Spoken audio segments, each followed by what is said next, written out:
नमस्कार। आपने डिटेल्स दी थी 9 दिसंबर 1986 दोपहर के 2:50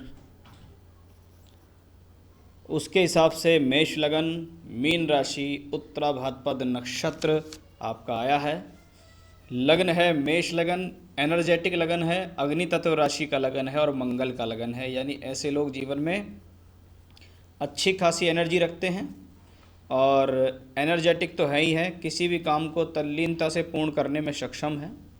थोड़ा सा स्वभाव में हठी और जिद्दी स्वभाव के भी होते हैं। कभी कभी ऐसे लोग व्यर्थ की मेहनत भी कर देते हैं, जहाँ ज़रूरत नहीं होती है वहाँ भी मेहनत कर देते हैं, जहाँ की बुद्धि से काम जहाँ चल रहा है लेकिन फिर भी वहाँ मेहनत हो जाती है, यानी शारीरिक श्रम हो जाता है। लगन पर शुक्र का प्रभाव, एक तो मंगल का लगन, उस पर शुक्र का प्रभाव व्यक्ति को शौक पसंद बनाता है, सुंदरता को बढ़ाता है। लोग बाग उम्र से कम दिखाई देते हैं, जीवन में शौकीन होते हैं, अच्छा चीज़ें का भोग करना, सुंदर वातावरण, सुंदर वस्त्र, सुख सुविधाओं का भोग करने की इच्छा होती है और भोग करते भी हैं, क्योंकि सप्तम भाव में स्वग्रही शुक्र मालव्य योग के साथ बैठा है। जैसे जैसे जीवन आगे बढ़ता रहेगा वैसे वैसे जीवन में व्यक्ति अच्छी सुख सुविधाओं का भोग करेगा। सप्तमेश शुक्र सप्तम भाव में जब बैठता है, ये पत्नी का भी सहयोग दिलाता है, पत्नी की तरफ से भी व्यक्ति को लाभ दिलाता है। कभी कभी व्यक्ति की पत्नी भी सोर्स ऑफ इनकम वाली होती है, यानी वो भी किसी न किसी प्रकार से आमदनी करती हैं। लेकिन जब शुक्र के दोनों तरफ अशुभ ग्रह हों, एक तरफ केतु एक तरफ सूर्य शनि बुध, तो ये वैचारिक मतभेदता भी पत्नी के साथ देता है। कुछ शास्त्रों में कहा गया है सप्तम में शुक्र बैठे तो कारको भाव नाशा, यानी कारक का अपने भाव में बैठकर उसका नाश करना, यानी पत्नी से वैचारिक मतभेद देना, ऐसा देखा गया है। लेकिन सप्तम में अच्छी और चरित्रवान और सुंदर पत्नी देता है, साथ ही साथ जीवन के सभी सुख साधनों का भोग कराता है। कभी कभी ऐसे लोग थोड़ा सा बैंक बैलेंस या धन के प्रति थोड़ा आकर्षित रहते हैं, तो उनकी थोड़ी सी आदत होती है पत्नी के धन पर भी नज़र रखते हैं कि उसके पास कितना है। मंगल लग्नेश होके एकादश में भाग्य स्थान के मालिक के साथ जब लग्न कुंडली में ऐसा कॉम्बिनेशन हो तो कहते हैं व्यक्ति भाग्यशाली है। जहाँ पर पैदा हुआ है वहीं से उसे कोई ना कोई सपोर्ट अवश्य मिलती है, आर्थिक सपोर्ट मिलती है, उसको रहने के लिए मकान और अच्छी सुख सुविधाएं मिलती हैं और स्वयं के बल पर भी वो अर्जन करने में सक्षम है। लग्नेश का एकादश में जाना भाग्य भवन के मालिक के साथ ये लाभ के लिए बहुत अच्छा राजयोग यहाँ बना हुआ है। इसको लक्ष्मी त्रिकोण भी कहते हैं, यानी लक्ष्मी की कृपा भी आपके ऊपर ये कॉम्बिनेशंस देता है। चंद्रमा राहु के साथ जब जब हो और वो भी 12th हाउस में हो, ये मदर की हेल्थ के लिए ठीक नहीं है, लेकिन प्रॉपर्टी वाइज ये अच्छा है। साथ ही साथ मानसिकता के लिए ठीक नहीं है। अगर व्यक्ति किसी बात के लिए अडिग हो जाए तो उसका अड़ियल रवैया जीवन में उसको नुकसान भी पहुंचाता है, क्योंकि चंद्रमा मानसिकता है और राहु केतु एक्सेस पे चंद्रमा का जाना आपको बिना बात की, एक तरीके से कह सकते हैं, मानसिक टेंशन, तनाव, स्वभाव, चिड़चिड़ापन, ये सब दे सकता है। छठे घर का केतु आंतों से संबंधित बीमारी, पेट से संबंधित रोग, गोपनीय तौर पर शत्रुओं द्वारा आपको नुकसान पहुंचाने का योग है।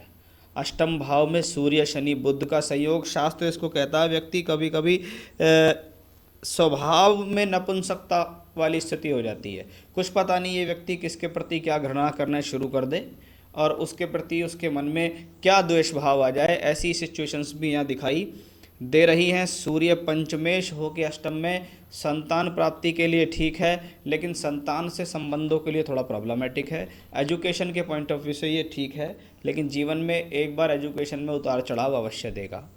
शनि अष्टम में सूर्य के साथ, बुध के साथ और सूर्य से अस्त हैं। प्रोफेशनली व्यक्ति को जीवन में क्राइसिस का सामना करना पड़ेगा। स्वयं के बल पर कारोबार जमाने के लिए, स्वयं के बल पर कार्य करने के लिए बहुत अधिक एफर्ट्स व्यक्ति को यहाँ करने पड़ेंगे। ये स्थिति शिक्षा हो, संतान हो या प्रोफेशनल लाइफ हो, इन सब को स्थिर और ठहराव रखने के लिए, पैसे तक को भी ठहराव रखने के लिए व्यक्ति को जद्दोजहद कराती है। देती तो ज़रूर है लेकिन संघर्ष के साथ देती है। बुध की स्थिति विपरीत राजयोग में है, यानी व्यक्ति विषम परिस्थितियों में भी जीत हासिल करने वाला होगा, लेकिन खराब लाइफ स्टाइल, खराब दिनचर्या के कारण आपको जीवन में रोग भी मिलेंगे। नवांश कुंडली में भी मंगल और शुक्र का संयोग 10th हाउस में है और बुध चंद्र बैठे हुए हैं यहाँ। ये अपने आप में अच्छे संयोग कहलाते हैं, लेकिन शनि फिर से अष्टम भाव में यहाँ बैठा हुआ है, जो कि आपको प्रोफेशनली जद्दोजहद कराएगा। कोई भी स्थितियाँ हो कुंडली की, या राजयोग हैं, धन योग हैं, वो सब चीज़ें निर्भर करती हैं कि आपके पास जीवन में दशाएं क्या मिली हैं। केतु की महादशा आपको वर्तमान में है, उम्र आपकी 33 वर्ष पूरी हो गई। केतु 7 साल के लिए जीवन में आए हैं, जनवरी 2019 से है। 6th हाउस में प्लैनेट है। छठा घर रोग, ऋण, रिपु के लिए जाना जाता है। रोग क्योंकि बुध की राशि में है, बुध 6th लॉर्ड है, बुध छठा घर आंतों का कारक है, पेट से संबंधित समस्या देने वाला है, और मंगल की 8वीं दृष्टि भी उस पर है। तो केतु की दशा में किसी न किसी प्रकार की सर्जरी, चीरा टाँका, चाहे वो पथरी का ऑपरेशन हो, चाहे वो इंटेस्टाइन की प्रॉब्लम हो, चाहे वो अपेंडिक्स की प्रॉब्लम हो, आपको संभावना दिखाई दे रही है। आप खराब दिनचर्या के कारण प्रॉब्लम में आएंगे। गोपनीय शत्रुओं से आप सावधान रहिएगा। आपको कोई ना कोई व्यक्ति विशेष गोपनीय तौर पर नुकसान पहुंचाने का प्रयास करेगा।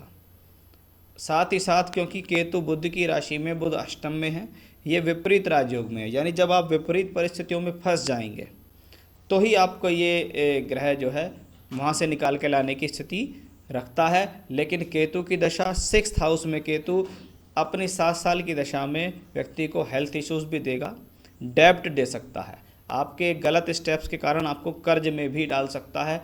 आपको कर्ज से बचना है, अपने पैसे को बहुत सही संजो के रखना होगा। बीमारी की स्थितियाँ दिखती हैं तो बहुत ज़्यादा ख्याल बीमारी का, अपने स्वास्थ्य का आपको रखना होगा। साथ ही साथ ये रोग, ऋण और रिपु, शत्रु के लिए मैंने बताया, ऋण के लिए मैंने बताया। अब देखिए इसको चंद्रमा भी देख रहा है। चंद्रमा चतुर्थेश होके 12वें में, कभी कभी व्यक्ति प्रॉपर्टी बनाने के लिए कर्ज लेता है। इस दौरान माता के स्वास्थ्य में प्रॉब्लम्स रहती हैं। स्वयं को भी मानसिक तनाव केतु की इस दशा में रहता है। आप देखिए केतु यहाँ नवांश में भी देखेंगे आप तो चंद्रमा की साथ बैठा हुआ है, और दशमांश कुंडली में देखिए तो केतु फिर से चंद्रमा और शनि के साथ है। यहाँ शनि की राशि में तृतीयेश चंद्रमा इसके साथ है, और यहाँ 12वें घर से संबंध है। केतु की दशा में टूर, ट्रैवलिंग्स, आना जाना, यात्राएं, स्थान परिवर्तन संभव हैं। यदि नौकरी के फील्ड में होते हैं तो तब्दीलियां होती हैं नौकरी में। यदि प्रोफेशनल लाइफ में होते हैं तो काफ़ी जद्दोजहद व्यक्ति को अपने जीवन में करनी पड़ती है। उसको कहते हैं, नौकरी है तो उसमें भी जद्दोजहद है, स्थान परिवर्तन, नौकरी का छूटना, नौकरी का लगना, या नौकरी का चेंज कर लेना। लेकिन ये प्रोग्रेसिव दशा कह सकता हूँ मैं इसको प्रोफेशनली। समय समय पर आपको तरक्की कराएगी, बस आपको निर्णय सही लेने होंगे। शनि की स्थिति लगभग सभी जगह ठीक ठाक है। अगर आप जीवन में कभी व्यवसाय करना चाहते हैं तो मैं कहूँगा 2025 के बाद आप व्यवसाय में पूर्ण रूप से आ सकते हैं। यानी शुक्र की महादशा जो जीवन में 20 साल के लिए आएगी, ये आपको जीवन के सभी प्रकार के सुख साधन मुहैया कराएगी।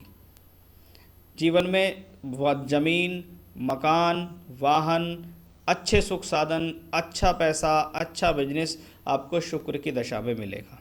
अगर आप वर्तमान में भी बिजनेस में जा चुके हैं तो अभी आपके लिए एक संघर्ष का समय चल रहा है।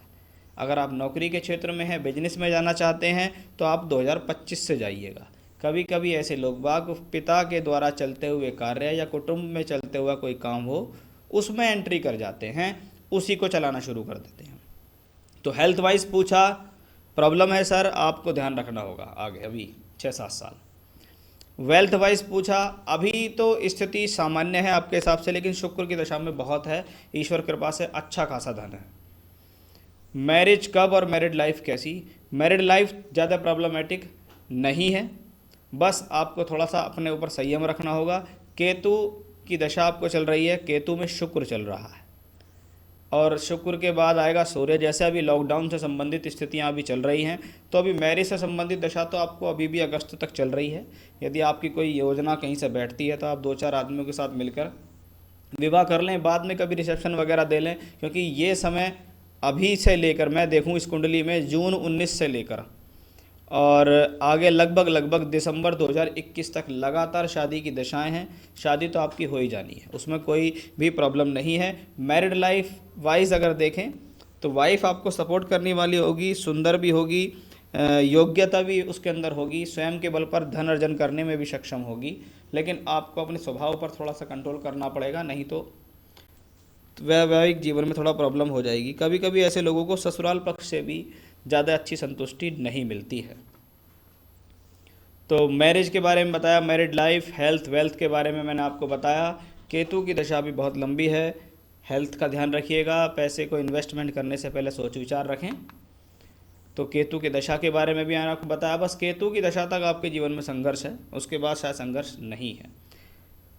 जब तक केतु की दशा चले, मरकरी के साइन में केतु है, बुधवार के बुधवार, सिर्फ बुधवार के दिन आप घर पे बैठकर विष्णु सहस्रनाम का पाठ कीजिएगा।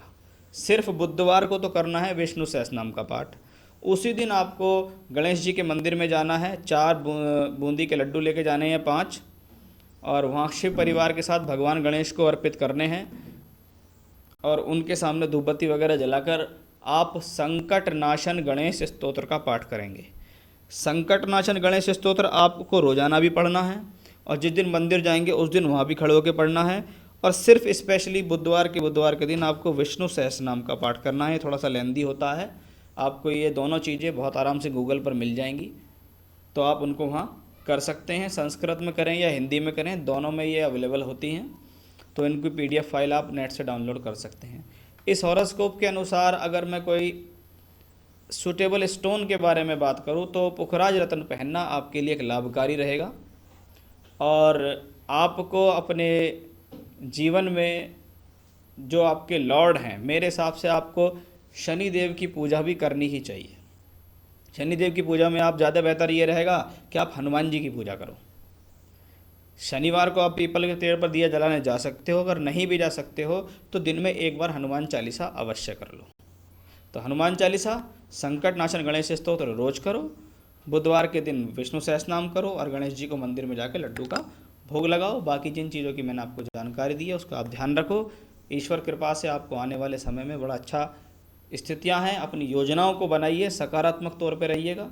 एक चीज़ और, आपकी कुंडली देखकर कोई कह सकता है कि आपको कालसर्प दोष है कि राहु केतु परिधि में सब ग्रह आ गए। देखिए, मैं इस दोष को मानता नहीं हूँ क्योंकि ये शास्त्रीय लिखित योग नहीं है। फिर भी ऐसे लोग अगर जीवन में एक बार 12 ज्योतिर्लिंग में से किसी एक ज्योतिर्लिंग पर जाकर अगर वहाँ पर राहु केतु की पूजा कराई जाते हैं तो ये भी काफ़ी है। तो वो आप एक बार जाना जीवन में ज़रूर कराई आना, तो ये आपके लिए लाभान्वित रहेगा। तो ये था आपके हॉरोस्कोप का एनालिसिस। नमस्कार।